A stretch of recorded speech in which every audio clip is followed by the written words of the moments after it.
We're in photo pills right now, and we're in the field of view area. So if we go back, I'm going to just show you what this looks like. When you open up photo pills, you have something called My Stuff, and that's just your plans. We're not going to pay any attention to that today. And the Academy is great, though, if you want to get some good video tutorials and just some tutorials in general. Great place to go. I would highly recommend it. Here's the pills. So this is all the information you need. Pills, in other words, give me a fix for something or help me to discover something. So there's a lot of different things in here. We are going to center on the field of view today. Field of view is really confusing to a lot of photographers, and the difference between angle of view and field of view. And every single lens that you can use has an angle of view, and the angle of view is constant. But the field of view changes depending upon what your distance is from your subject. If you're far away from your subject, your field of view is going to be greater than your field of view if you're closer to your subject. And we're going to demonstrate that right now. So let's go into here, into the field of view. And this is the lens chosen, and this is the distance away. This lets me know whether I'm going to have my camera in portrait mode or if I'm going to put it in landscape mode. And you can see down here how these things change. So if you watch, your angle of view changes depending, because it's horizontal and vertical, but your angle of view stays the same. So, depending upon the lens. So let's just change this. Let's just put in I'm just going to do a 600 millimeter lens, and I'm going to say done. And I'm going to just keep it I'm 50 feet away. Notice that my horizontal angle of view and all my angle of view, vertical, diagonal, it's these small numbers, 3.43, because a 600 millimeter lens just has a very small area that you can see. Out of 360 degrees azimuth, you're only going to be able to see 3 degrees and 2 degrees, and then it's got your diagonal. So now your horizontal field of view at 50 feet away, you're pretty close at 50 feet. So if my subject is only 50 feet away, my horizontal field of view is 3 feet, and my vertical is 2 feet. Now I can switch this up here in portrait, and it's just going to change those two numbers around at the bottom, and it's going to change the numbers up here too. Now remember these small numbers right here, and remember these numbers here. They're almost the same here, so a person could get confused as to angle of view and field of view. We're going to change this number here.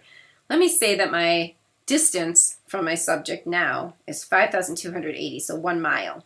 Okay, now see how the numbers here are the same in the angle of view, but look at what happens here. The field of view has changed significantly, so we're so much further away than 50 feet, and our horizontal field of view now is much greater, as is our vertical and diagonal field of view. But the numbers up here have remained constant. Let's change it one more time. Remember, we're at what it was. Let's go 200,000 feet away, if that was even possible to see anything. Now watch. Look at how the numbers have stayed constant here. So with the 600 millimeter lens, this is a given. This is what is always constant. Our horizontal field of view has changed and gotten greater, and a vertical and our diagonal field of view. So, and if we change this from portrait to landscape, it just changes because of the format.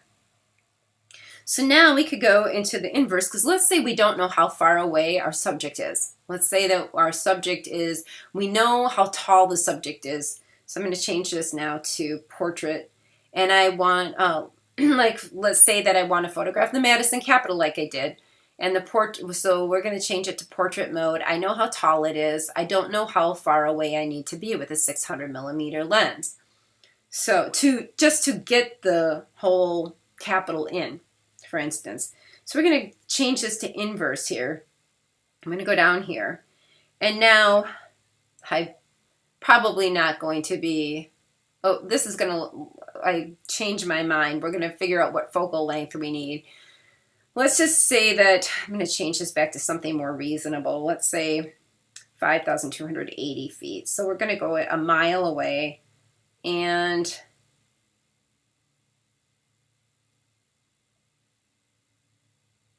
this is giving me 600 millimeters if my angle of view is 2.29.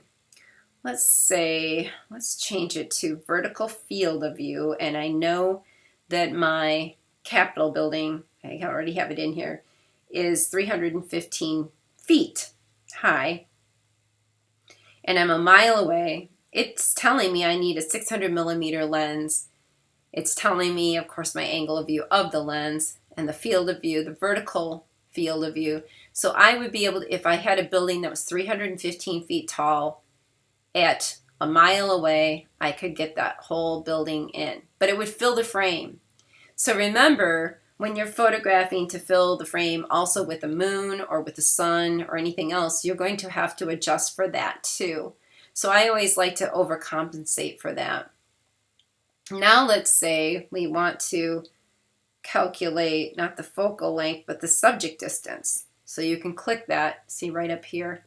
So now I want to know the subject distance because let's say I don't know what the subject distance is, but now I want to use a 600 millimeter lens. I know that my subject is 315 feet tall. So it's telling me that I need to be a mile away. So I need to be 5,280 feet away. Let's change this. Let's just say I know I want to use a 200 millimeter lens. So now it's telling me to fill the frame, I need to be closer than a mile. If I'm a mile away, I'm going to get that whole 315 foot building in, but I'm going to have a lot of extra room in there. So if I'm only, I need to be much closer to get the whole thing in. And then it also shows this for a 200 millimeter lens, what our horizontal angle of view. See how that is bigger than it was with the 600. I can see more, so the angle of view is greater, which means that the field of view is greater at a closer distance. So you can see all those numbers changing here. Let's just go up here and let's change it to a 17 millimeter lens. And now you can see that I only need to be 149 feet away to get that whole 315 foot building in. And you can see how the horizontal angle of view changes too, and it's much greater than it was with both the 200 and the 600. So the closer I am, the larger too, the vertical, all the field of view. If I change, so we can change that back, and let's say subject distance, let's say I want to know the focal length for that distance, and it's going to tell me it's a 17 millimeter lens. So this focal length is extremely helpful in figuring out whether, even if you just want to know what your angle of view is in any particular lens, it will tell you that. But it will also help you know either how far away you need to be from something, if you know how tall your building is or your subject is, for instance, or so it gives you a lot of approaches. And the nice thing about that, if you know your subject height, let's say, and it gives you the distance you need to be away, you can plug that into, you can use, actually PhotoPills has the same thing that TPE has, but you can plug it into either and figure out where you need to stand, and you can figure out that distance away. So this is very, very useful. I hope you found this helpful. The other thing you can do is see down here. It's got those little buttons, so swipe that over, and this gives you a real great visual. So you see the 17 millimeters, this is you standing here. So again, this would be like on the TPE or little red button, and your subject would be the gray button over here, and it shows you that your building, let's say, is 315 feet high. Your angle of view is the first number, and your field of view is the second number. And it shows you then, of course, the distance that you need to be away. So it gives you a really great visual. So I hope this was helpful to you.